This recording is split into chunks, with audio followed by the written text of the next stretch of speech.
It's an honor to have the Prime Minister of Italy with us, Prime Minister Meloni, who's doing a fantastic job.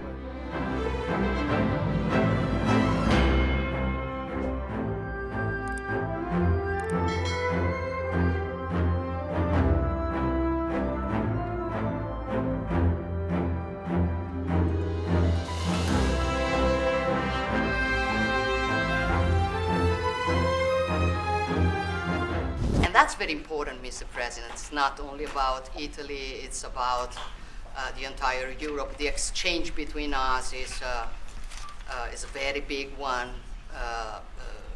Investments, trade, it's a topic that we are discussing in this week. But at the end of the day, look, somebody calls me, I was saying it before, such a Western nationalism. I don't know if it is the right word, but I know that when I speak about West, mainly I don't speak about a geographical space. I speak about a civilization. And I want to make that civilization stronger. So I think even if we have some problems, okay, between the two shores of the Atlantic, it is the time that we try to sit down and find solutions. So I want to thank President Trump for having accepted an invitation to pay an official visit to Rome in the near future, and consider the possibility in that occasion to meet also with Europe. The goal for me is to make the West great again, okay? And I think we can do it together. We can.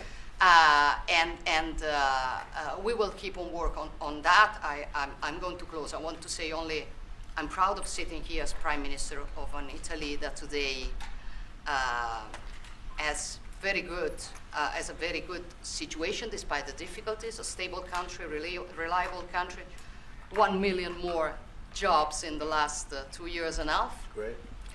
Inflation is going down, so you forgive me if I promote a bit my country, Yeah, but you're a businessman and you understand me. So migration flows going down 60%. So we are trying to do our best, but I think we can do it even better together. Also on Ukraine, I will close. Together we've been defending the freedom of Ukraine. Together we can build a just and lasting peace. We support your efforts, Donald. Good. Thank you. Thank you very much. And I think we're doing well in that effort, but we want to get it done, and we'll see if we can. We want to save. On average, think of it, every week 2,500 people are being killed, mostly soldiers, Russian, Ukrainian soldiers. And if we can save those lives, that would be a very good thing. And so we'll see what we can do. And I think we're getting close, but we'll. I hope that Europe is going to be great again. Europe is going through a lot of problems, and a lot of it's having to do with immigration. And I'm not a big fan of Europe and what they've done with immigration at all. And I think they got to get smart, because Europe is being very badly hurt by what they've done with immigration. Now, I'll say this, that the Prime Minister has taken a very tough stand on immigration. And I commented to her before, I said, I wish more people would be like you having to do with that subject, but they're not. Europe is very important to me. Europe is very important to the world. I want Europe to do very well. I think they have to get a lot smarter on immigration. But we are beginning doing it.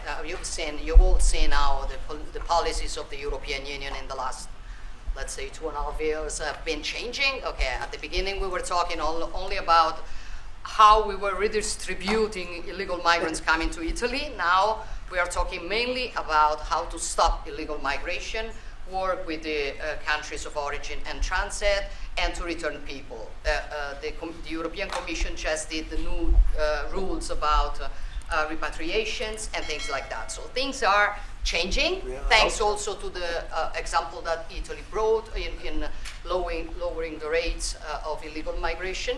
So we are working now together. So I'm optimistic on that. Good. That changed your perspective? No, tariffs are making us rich. We were losing a lot of money under Biden, trillions of dollars, trillions on trade.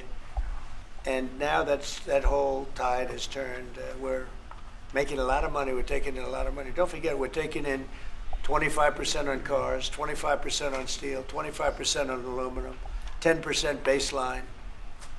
We put penalties on China for sending us fentanyl. We put penalties on Mexico and Canada, 25% for allowing fentanyl and allowing the borders to be weak. Now we're taking in billions and billions of dollars while I sit here and talk to you. And we didn't take in anything before, other than the tariffs that I put on previous to Biden, which were the tariffs I put on China, where we took in, up until this point, probably $700 billion. They were Trump tariffs. He tried to weaken them. He did everything he could. You know, he got paid money by China, right? The family got paid money, he did. And so I don't know, maybe that was the reason, or maybe it wasn't, but he tried to weaken them, but he couldn't, because there was so much money that his budgets, you know, they couldn't stand not doing it. But I took in the, up till this point, my tariffs on China. Nobody ever took in 10 cents from China. No other president took in 10 cents. I took in more than $700 billion from China. So we're doing very well. I mean, our country's doing very well. They had a bad report today from one of the healthcare companies that had an impact on the stock market. But this isn't about that. This is really, we're building a base. We're building a country like no other.